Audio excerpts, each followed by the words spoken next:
you ready. All right, well, I think the biggest thing that I'm taking away with me after the weekend is just the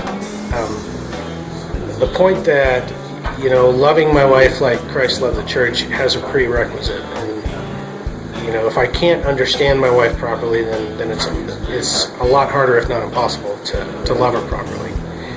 And I can try to help her and throw theology at her or whatever it is in an effort to disciple my wife. But if I don't understand, where she's coming from or what she's feeling or things like that first, then it's quickly can devolve into almost a condemning thing, and that's very unhealthy and has been for us. So I think that's probably a pivotal point for me, that I'm going to go home and I'm going to be able to hopefully sit down with my wife and tell her I love her where she's at and as she is. And the biggest thing this weekend for me is just, really opening my eyes as to a lot of stuff that I hadn't thought of before, certain ways of viewing my life, how she processes, and really just how God views her in my life and how I should be treating her. So I think that's been the biggest thing for me.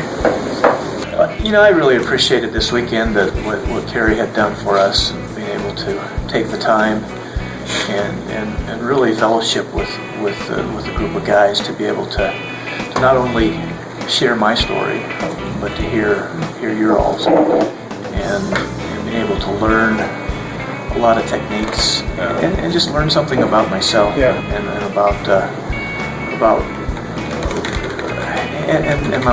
and how my wife, how she understands and how she thinks. I've really, some of the things I didn't really think about. And, and probably the biggest one was the fact that God gave me such a precious gift in my wife. And I've never really told her that. So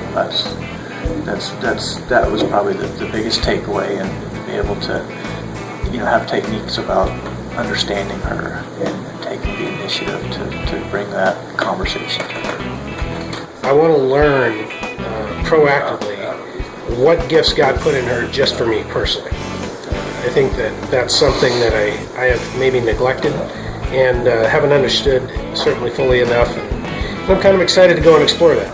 So hopefully that will lead to a much healthier path of communication and help us to make the progress that both of us have wanted in our lives and in our marriage that we've kind of been hindered in some ways so far. So.